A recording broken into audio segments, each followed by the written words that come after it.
Buenas, vamos a hablar un poco sobre la programación y algunas características del variador de frecuencia Dynamics V20, realizado por mi persona, Luis Chávez Coto, y mi compañero Aaron Netzer Hernández. Bueno, algunas características generales que tiene este modelo es que es un modelo muy sencillo, es muy compacto debido a que presenta distintos tipos de montaje, como lo son en un montaje en un armario de control o la variante de este modelo, el flat plate. También puede ser montado atravesado, como dicen, para tamaños de bastidor que van del tamaño B al tamaño E, y para el tamaños AA, AB, AC, A y B existe un montaje en perfil D, en perfil DIN, perdón. Y bueno, también son fáciles de utilizar. Y una característica muy importante es que son muy económicos debido a que presenta un modo eco para reducir el consumo energético, además de que no es tan caro comparado a otros variadores de frecuencia.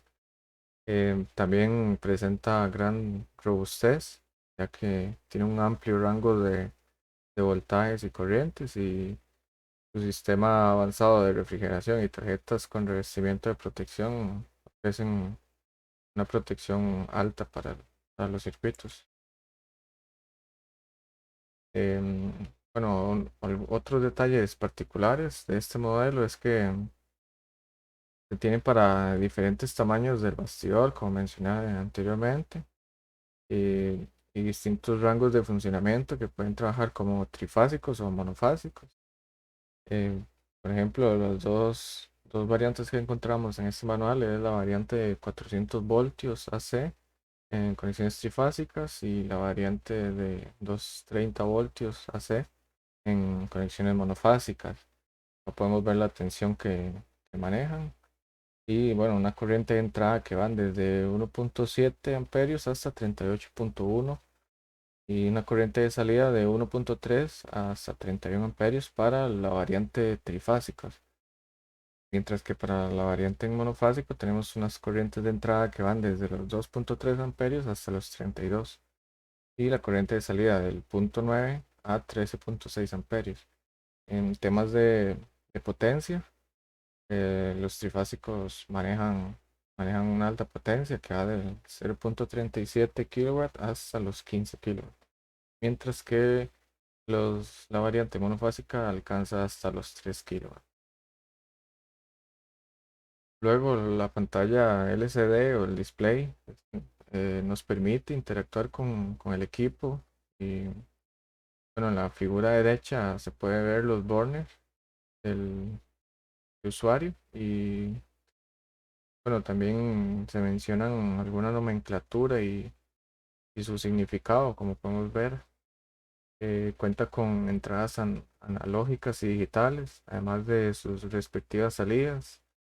Las salidas, aquí, como podemos ver, se dividen en salidas a transistor y salidas de relé. Ahora bien, yo les voy a hablar sobre la programación.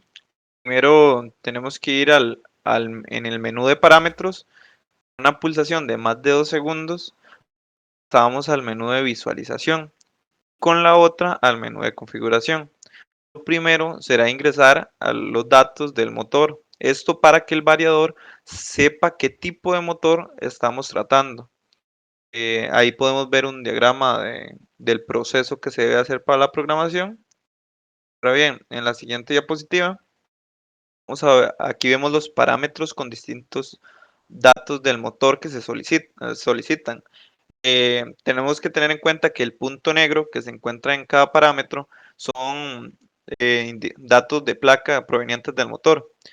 Como vemos, existe el parámetro para la frecuencia nominal del motor, potencia nominal del motor, a la frecuencia a la que está trabajando en red, corriente nominal, factor de potencia del motor, entre otros. Esta tabla es mucho más grande y se encuentra en el manual. En este caso solo es como para tener en cuenta cuáles son algunos parámetros que se pueden tener. En la derecha vemos que la anterior. En la derecha podemos ver que en el menú de texto nos dicen que hay un parámetro que es P8553. Este debe ser igual a 1. Esto porque van a aparecer las letras en la pantalla LCD en lugar de letras en lugar de números. Lo contrario, solo se van a presentar números que no son muy intuitivos, por lo que es mejor que este parámetro sea igual a 1, ya que con las letras uno puede ubicarse un poco más de qué es lo que el parámetro se necesita. Ahora bien, seguidamente, en la siguiente diapositiva, vamos a ingresar a la macro de conexión. La macro de conexión es una configuración de cableado interno que el variador realiza en función de distintos objetivos, como macro de conexión para velocidades fijas, como se ve en esta tabla, entradas analógicas y frecuencias fijas, control de pulsador externo, pulsadores externos con consignas analógicas, regulación PID con referencia de valor fijo, control desde bornes, ajuste predeterminado de fábrica, si así se desea. Hay distintas macros que se seleccionan conforme al desarrollo que uno les vaya a dar. Una vez seleccionado la macro de conexión, pasamos ahora bien en la siguiente diapositiva, vamos a pasar a la macro de aplicación. Es una configuración de parámetros correspondientes a esas aplicaciones comunes, en este caso para bombas sencillas, aplicaciones de ventiladores sencillas, de compresores, de cintas transportadoras, o si no, el ajuste predeterminado de fábrica que no se hacen cambios en los parámetros. Esta tabla no indica, no quiere decir que sean las únicas aplicaciones, sino que él por sí solo puede configurar sus parámetros para aplicarse en estas condiciones. Ahora bien, el último paso es a los parámetros comunes. Estos son finalmente para que el variador realice el objetivo que nosotros deseamos por parte de lo que es el arranque del motor. Vemos aquí que también tenemos los puntos que se implementaron en la primera parte, que eran los datos de placa del motor.